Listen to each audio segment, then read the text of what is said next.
사랑하는 예배자 여러분, 어느덧 뜨거운 열기가 서서히 가라앉고 일교차가 제법 느껴지는 9월이 되었습니다. 2020년 느닷없이 전 세계에 몰아붙인 코로나 팬데믹이 이 백신의 등장과 함께 이제 곧 잠잠해지지 않을까 하는 기대감으로 시작된 2021년이었는데 아직도 팬데믹의 폭풍은 완전히 사라지지 않았습니다. 아니, 이제는 포스트 코로나의 시대가 아닌 with 코로나의 시대를 받아들여야 하는 현실 앞에 우리가 서 있습니다. 여전히 우리들 중에는요, 끊임없이 몰아붙이는 팬데믹의 폭풍 앞에 경제적인 문제로 어려움을 겪고 계신 분들이 계십니다. 알게 모르게 팬데믹으로 인해 촉발된 문제로 가정과 일터 관계 속에서 힘든 시간을 보내고 계신 분들도 있습니다. 마치 인생의 맞바람이 계속해서 불어와서 배가 조금도 앞으로 전진하지 못하고 고생하는 것처럼 말입니다. 같이 오늘 본문 24절의 말씀을 읽을까요? 시작. 배가 이미 육지에서 수울이나 떠나서 바람이 거스름으로 물결로 말미암아 고난을 당하더라. 그런데 여러분, 감사하게도 성경은요, 오늘 본문을 통해 우리가 이 인생의 폭풍을 어떻게 이해하고 믿음으로 헤쳐가야 할지 구체적으로 말씀해 줍니다. 우리로 어떻게 폭풍 가운데서도 모라비안 성도들처럼 평안과 믿음을 잃지 않을 수 있는지, 어떻게 베드로처럼 오히려 바다 위를 걸어갈 수 있는지 말씀한다는 겁니다. 자, 성경은 마태복음 14장의 이야기를 통해 우리 믿음에 어떤 도전을 줍니까? 우리는 인생에 찾아오는 폭풍을 어떻게 이해해야 합니까? 첫 번째로 인생의 폭풍은요, 예수님의 팬들을 제자로 만듭니다. 여러분, 우리는 보통 본문을 읽으면서요, 예수님이 두려워 떠는 제자들에게 나타나셔서 안심하라, 나니 두려워하지 말라 말씀하신 부분이나 아니면 베드로가 잠깐이나마 갈릴리 바다 위를 걸은 사실에 더 많은 관심을 갖습니다. 그러나 제가 볼 때 본문의 이야기에서 우리가 정말 관심을 가져야 할 부분은 그 시작 부분입니다. 도대체 어떻게 하다가 제자들이 갈릴리 바다에서 폭풍을 만나게 되었냐는 겁니다. 같이 본문의 시작절인 22절의 말씀을 읽을까요? 시작. 예수께서 즉시 제자들을 재촉하사 자기가 무리를 보내는 동안에 배를 타고 앞서 건너편으로 가게 하시고. 여러분, 누가 제자들을 갈릴리 바다로 내보낸 겁니까? 바로 예수님이 하신 겁니다. 보시면 예수께서 즉시 제자들을 재촉하셨다라고 기록하는데요, 여기 사용된 헬라어 동사가 아낭카조라고 하는 단어인데요, 사실 재촉보다는 억지로 강제로 무엇을 하게 하다라는 의미를 가진 동사입니다. 자, 그러니까 재촉보다는 억지로 강제로 예수님께서 제자들을 배에 태워 갈릴리 바다로 보내신 겁니다. 흥미롭죠? 왜 예수님은 억지로 제자들을 배에 태워 보내시려고 한 것일까요? 우리는 그 이유를요, 바로 직전에 어떤 일이 있었는지를 통해 추측할 수 있습니다. 여러분, 본문 바로 전에 어떤 일이 일어났는지 아십니까? 바로 오병이어의 기적이 일어났습니다. 예수님이 남자만 5,000명 이상을 먹이신 그 놀라운 사건 말입니다. 그런데 그 일 직후에 예수님이 서둘러서요, 환호하고 있는 5,000명의 사람들을 흩으시고 또 제자들을 강제로 배에 태워서 갈릴리 바다로 보내셨다는 겁니다. 마치 제자들과 이 기적을 경험하며 환호하는 사람들을 분리시키시려는 것처럼 말입니다. 자, 그리고 예수님 당시는 기도하러 가십니다. 그리고 제자들은 폭풍을 만납니다. 여러분, 이해가 되십니까? 예수님은 제자들이 이 군중의 환호성에 함께 휩싸여서 자신들이 예수님의 제자임을 행여나 잊고 팬처럼 행동할 것을 경계한 것입니다.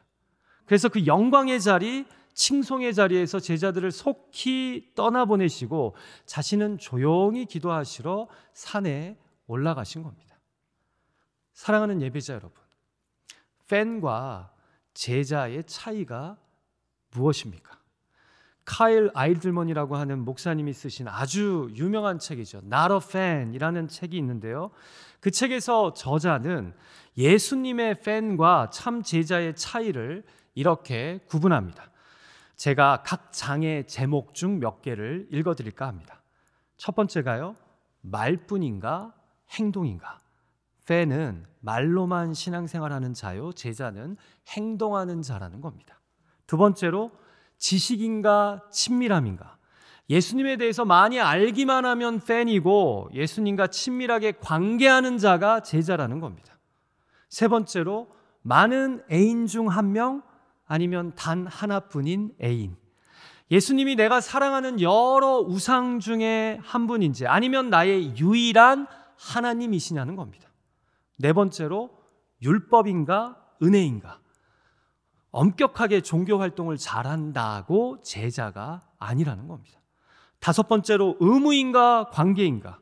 내가 의무적으로 신앙생활을 하면 어느덧 팬인 것이고 예수님과 관계를 맺음으로 자발적으로 신앙생활하면 제자라는 겁니다. 여러분 다 공감이 되지 않으십니까? 자, 이렇게 오병이어 자리에 머물러 제자의 삶을 팬의 삶으로 착각하려는 자들을 예수님께서 어떻게 하신 거예요? 폭풍 속으로 이끄신 겁니다. 왜요? 솔직히 우리는 인생의 고난을 통해 팬이 아닌 제자가 되기 때문입니다. 사랑하는 예배자 여러분, 예수님이 다음 날 이른 새벽 갈릴리 바다에 폭풍이 오셨을 것을 아셨을까요? 모르셨을까요? 당연히 아셨겠죠. 그래서 여러분, 예수님이 밤 늦게까지 기도하시다가 제자들이 한참 폭풍 속을 헤맬 때 나타나신 겁니다. 왜요? 폭풍 속에서 두려워 떠는 자신들의 모습을 보며 내가 믿음 없음을 깨달을 때 나타나셔서 그들이 팬이 아니라 참 제자가 되어야 함을, 기사와 이적이 일어났을 때 열광하며 어깨에 힘주는 자들이 아니라 참으로 예수님을 향해 믿음을 가진 자들이 되어야 함을 가르치시기 위함이었던 겁니다. 그래서 때가 되니까 나타나셔서 31절에서 베드로에게 이렇게 말씀하시는 겁니다. 예수께서 이르시되 믿음이 작은 자여 왜 의심하였느냐 하시고. 그러니까 무엇을 하시고자 제자들을 서둘러 배에 태워 보내신 겁니까? 두려워 떠는 제자들과 베드로의 믿음을 훈련시키기 위해서였던 겁니다. 그들 믿음의 실체를요, 폭풍 속에서 깨닫게 하고 그 믿음이 주님을 향해 온전하고 굳건하게 자라야 함을 도전하기 위함이었던 겁니다. 사랑하는 예배자 여러분, 미숙한 삶에서 성숙한 삶으로 나아가는 여정에 인생의 폭풍을 피해갈 수 있는 길은 없고요, 고난이 면제되는 길도 없습니다. 팬 수준의 종교 생활에서 제자의 신앙생활로 우리가 나아가려면요, 폭풍을, 광야를 지나가야 합니다. 인생의 폭풍을 통해 우리는 우리 믿음의 실체를 깨닫고 인생의 광야를 지나가면서 우리의 작은 믿음이 서서히 큰 믿음이 되어가는 겁니다. 부디 남은 2021년 우리 삶에 찾아오는 인생의 폭풍을 통해 말뿐인 신앙이 행동하는 신앙으로, 예수 그리스도를 지식적으로만 알던 것이 친밀한 교제를 통한 암과 누림으로 많은 애인 중에 한 명에서 단 하나뿐인 나의 구원자와 주인으로 믿고 의지하는, 그래서 예수님을 보면 열광만 하는 팬이 아니라 예수님을 바라봄으로 폭풍을 헤쳐가는 그런 저와 여러분이 되시기를 주님의 이름으로 간절히 축복합니다. 자, 두 번째로 본문의 말씀은 인생의 폭풍에 대해 어떤 도전을 우리에게 줍니까? 인생의 폭풍은 믿음의 모험을 하게 만듭니다. 자, 지금까지 이들이 폭풍 한가운데로 들어가게 된 이유를 살펴보았다면 이제 폭풍 속에서 믿음의 훈련을 제대로 받은 베드로에 대해 이야기를 좀 해보죠. 여러분 정말 대단하지 않습니까? 저는 본문을 읽을 때마다 이 베드로의 심리를 분석하고 싶어집니다. 도대체 어떻게 여기서 이런 요청을 할 수 있는 걸까요? 자, 생각해 보죠. 만약에 여러분이 폭풍 속에 배가 한 치 앞으로도 나아가지 못하고 심하게 흔들리고 있을 때 저 어두컴컴한 한 그 물체가 바다 위에서 보인다고 합시다. 여러분, 본문은요, 이때가 밤 4경, 곧 로마 시간대로 새벽 3시에서 6시 사이였다고 우리에게 알려줍니다.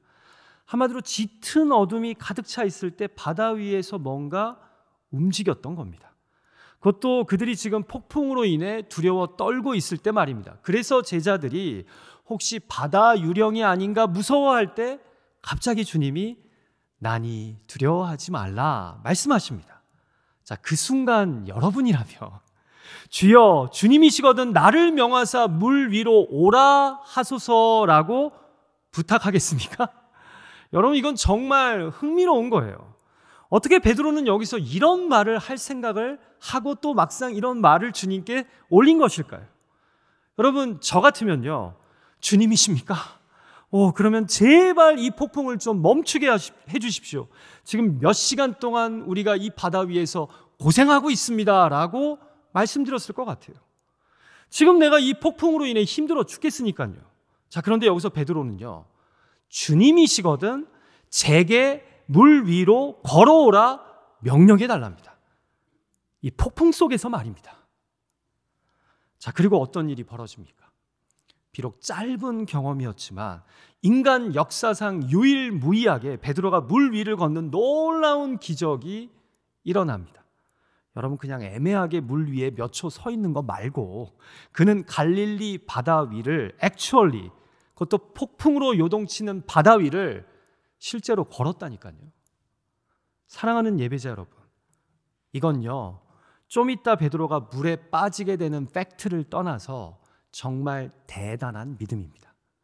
대단한 모험입니다. 우리는 성경 또한 베드로의 실패보다 그가 선택한 믿음의 모험에 더 큰 의미를 두는 것을 발견하게 됩니다. 왜냐하면 일단 예수님이요, 베드로의 요청을 받아들여서 오라 명하십니다. 물어본 사람도 참 독특하지만 또 그렇다고 해서 걸어 나오라고 명하신 주님도 참 인트레스팅해요. 여러분, 저라면요, 야, 네가 지금 이 와중에 장난치냐고 베드로를 혼냈을 것 같습니다. 그런데 주님은요, 베드로의 이 요청을 기꺼이 받아들이십니다. 마치 이것을 기쁘게 보신 것처럼 말입니다. 자, 두 번째 증거는요, 놀랍게도 베드로가 바다 위를 걷다가 거칠게 몰아치는 바람과 이에 요동치는 물결을 보고 바닷속에 빠지지 않습니까? 근데 이때 주님이 야, 넌 그렇게도 믿음이 없냐 하고 바닷물 좀 마시게 계속 내버려 두십니까? 아닙니다. 여러분, 성경을 보면요, 즉시 손을 내밀어 그를 붙잡아 일으키시며 믿음이 작은 자여 왜 의심하였느냐 깨우쳐 주시듯 말씀하십니다. 흥미롭죠? 믿음이 아예 없다가 아니라 믿음이 작다고 말씀하셨다라는 점입니다. 여러분, 제가 볼 때 이 부분이 상당히 중요한 것 같아요. 왜냐하면 이 부분을 잘 이해하면 오늘 본문의 의도는 명확해집니다. 본문에 등장하는 폭풍은요, 제자들의 믿음을 테스트하고 훈련시키시기 위해 주님이 마련하신 겁니다. 그리고 본문은 베드로가 보여주는 믿음의 모험을 귀하게 여깁니다.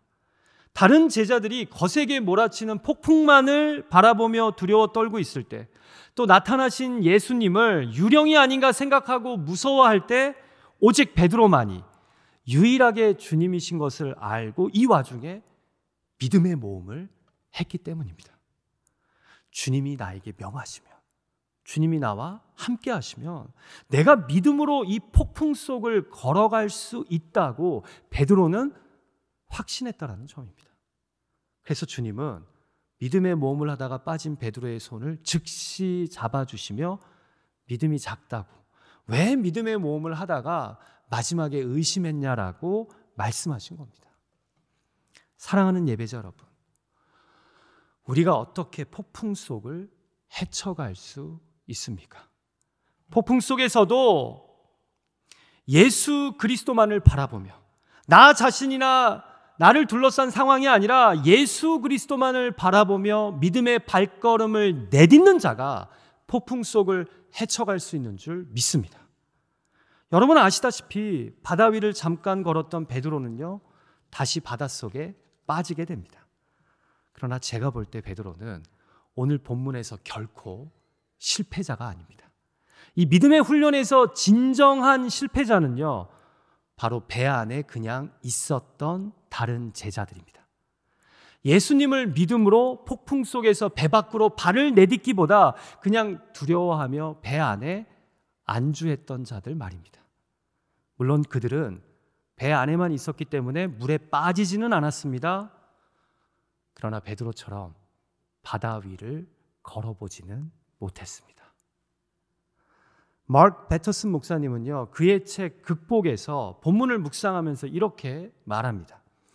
안전하고 편안하게 배 안에 앉아있는 자들은 베드로를 뭐라고 말할 자격이 없다. 나는 세상에 두 가지 종류의 사람이 있다고 생각한다. 하나는 모험가이고 다른 하나는 비판자이다. 과감히 배 밖으로 발을 내딛어 무리를 걷는 사람이 있는가 하면 배 안에 앉아서 배 밖의 사람들을 비판만 하는 사람이 있다. 우리가 죽기 전에 가장 후회할 일은 하나님이 주신 모험의 기회를 놓친 것이 될 것이다. 물 위를 걷다가 가라앉은 사람은 최소한 후회는 하지 않는다. 사랑하는 예배자 여러분, 성공한 사람들은요, 실패한 사람들보다 덜 실패한 자들이 결코 아닙니다. 많이 실패했음에도 계속해서 시도함으로써 그 실패들로부터 더 많이 배운 사람들입니다. 실패를, 모험을 두려워하고 성공한 사람은요, 아무도 없습니다. 믿음도 마찬가지죠. 우리 믿음이 전시용 믿음이 아닌 실전용 믿음이 되려면 폭풍 속에서 실패를 두려워하지 말고 주님의 명령과 말씀을 붙잡고요, 믿음의 모험을 해야 합니다. 왜냐하면 믿음으로 산다는 것은 어떻게 보면 모험으로 사는 것을 의미하기 때문입니다. 말씀 중에 성령이 주신 마음을 강하게 붙잡고 또 설교와 기도 중에 주님이 나에게 주시는 마음에 민감하게 반응하며 순종의 모험을 하는 것, 여러분, 이것이 믿음 아닐까요? 저는 개인적으로 마지막 32절 말씀이 참 은혜가 됩니다. 이전에도 본문 말씀을 읽으면서 별 관심이 없던 말씀인데 이 설교를 준비하면서 너무나 이 말씀이 은혜가 되더라고요. 여러분 같이 32절 말씀 읽을까요? 시작. 배 함께 오름에 바람이 그치는지라. 자, 베드로가 믿음의 모험을 했다가 풍랑을 보고 물에 빠집니다. 그러나 주님이 즉시 베드로를 붙잡아 주셨다고 아까 읽었던 31절은 우리에게 말씀합니다. 그리고 32절은요, 예수님이 바다에 빠졌던 베드로와 함께 배에 올라탔다고 기록합니다. 자, 이 말의 의미는요, 물에 빠진 베드로를 건지신 후에 예수님이 다시 베드로와 함께 바다 위를 걸어서 배에 오르셨다는 의미입니다. 이해가 되시죠? 예수님은 폭풍 속에 믿음의 모험, 믿음의 순종을 했다가 다시 바다에 빠진 베드로를 결코 책망하지 않으십니다. 오히려 그를 즉시 건지신 후에요, 믿음의 모험을 한 그의 손을 붙잡고 함께 바다 위를 걸어서 배에 오르신 겁니다. 여러분, 이게 감동이 별로 안 되나요? 이게 놀라운 감동 아니에요? 주님이 물에 빠진 베드로의 손을 붙잡고 바다 위를 함께 걸으셔서 다시 배 위로 올라가셨다니까요. 사랑하는 예배자 여러분, 이제 4개월여 남은 2021년, 저는 여러분의 삶에 하나님의 보호와 은혜, 축복과 평강이 함께하길 기도합니다. 그러나 우리가 명목상의 그리스도인이 아닌 예수 그리스도의 제자가 되려면요, 죄송하지만 우리 삶에 인생의 폭풍이 필요합니다. 그리고 저는 여러분이 남은 올 한 해 예상치 못한 인생의 폭풍을 만나게 될 때, 아니 지금 그 폭풍 속에 있으시다면 그럴 때마다 믿음의 모험, 순종의 모험을 하는 예수 그리스도의 참 제자가 되셨으면 합니다. 베드로가 주님이 명하시면 내가 순종하겠다고 한 것처럼 주님의 말씀이 내 귀에 들릴 때, 성령이 기도 중에 내게 감동을 주실 때 믿음의 모험, 순종의 모험을 좀 하셨으면 좋겠습니다. 잊지 마십시오. 그러다가 혹 바다에 빠지는 아찔한 경험을 하더라도 우리 주님은 즉시 손을 내밀어서 여러분을 붙잡아 주실 겁니다. 그리고 여러분의 작은 믿음을 조금씩 큰 믿음으로 자라게 해주실 줄 믿습니다. 그렇게 믿음의 모험을 하며 우리 주님의 손을 꽉 붙잡고 폭풍 속을 주님과 함께 걸어가는 저와 여러분의 신앙의 여정이 되시기를 주님의 이름으로 축복합니다. 우리 한번 옆에 예배하는 분에게 너무 큰 목소리 말고 작게 한번 이렇게 고백할까요? 주님 손 붙잡고 믿음의 모험을 합시다. 시작. 주님 손 붙잡고 믿음의 모험을 합시다. 아멘. 자, 마지막 세 번째로 우리는 인생에 찾아오는 폭풍을 어떻게 헤쳐갈 수 있습니까? 인생의 폭풍은요, 예수님만을 바라볼 때 헤쳐갈 수 있습니다. 자, 우리가 여기서 베드로가 바다 위를 걷다가 물에 다시 빠지게 된 원인에 대해 이야기를 안 하고 본문을 그냥 끝낼 수는 없죠. 자, 비록 멋진 믿음의 모험이었지만 그는 분명 폭풍 속을 믿음으로 걷다가 다시 물에 빠집니다. 여러분, 저는 여러분이 올 한 해 폭풍 속을 믿음으로 잘 걸어가시기를 원하지 중간에 계속해서 물에 빠지는 일이 생기기를 원하지 않습니다. 자, 그러면 그 원인이 도대체 무엇이냐는 거예요. 같이 본문 30절 말씀을 읽을까요? 같이 읽죠. 시작. 바람을 보고 무서워 빠져가는지라 소리질러 이르되 주여 나를 구원하소서 하니. 여러분, 본문은요, 베드로가 물에 빠진 원인을 명확하게 알려줍니다. 그가 예수님을 바라보고 바다 위를 걷다가 그 시선이, 그 마음이 몰아치는 바람에 빼앗겨졌기 때문입니다. 예수님이 아닌 풍랑을 바라보는 그 순간 그가 두려움 속에 빠지면서 바닷물 속에 빠지게 된 것입니다. 사랑하는 예배자 여러분, 잊지 마십시오. 남은 올 한 해도 마찬가지입니다. 끝이 보이지 않는 팬데믹의 폭풍을, 인생의 폭풍을 우리가 헤쳐갈 수 있는 것은요, 주님만을 온전히 주목할 때입니다. 말씀과 기도로 예수 그리스도만을 온전히 바라볼 때입니다. 주님을 주목하면 어떤 상황과 조건에서도 평안을 잃지 않습니다. 그런데 두려움은요, 주님을 보지 못할 때 찾아옵니다. 여러분, 우리는 이런 본문의 메시지를요, 사실 이 이야기가 시작되는 순간부터 확인하게 됩니다. 여러분, 예수님이 환호하는 무리들 사이에서 제자들을 서둘러 배에 태워 보내신 후에 어디로 가셨습니까? 기도하러 산에 가셨습니다. 여러분, 예수님도 당신의 시선을 누구에게 집중하시려고 한 것입니까? 바로 하나님 아버지에게 집중하시고자 산에 올라가 기도하신 겁니다. 여러분, 예수님에게는요, 무리들의 환호와 이로 인한 영광과 칭송이요, 자신으로 하여금 십자가의 길을 온전하게 걷지 못하게 막는 풍랑과 같았습니다. 그래서 다시 어떻게 하십니까? 기도를 통해 하나님만을 바라보며 자신이 걸어가야 할 길이 영광의 길, 인정받는 길이 아닌 자기 부인의 길, 십자가의 길인 것을 되새기신 겁니다. 누구를 주목하심으로요?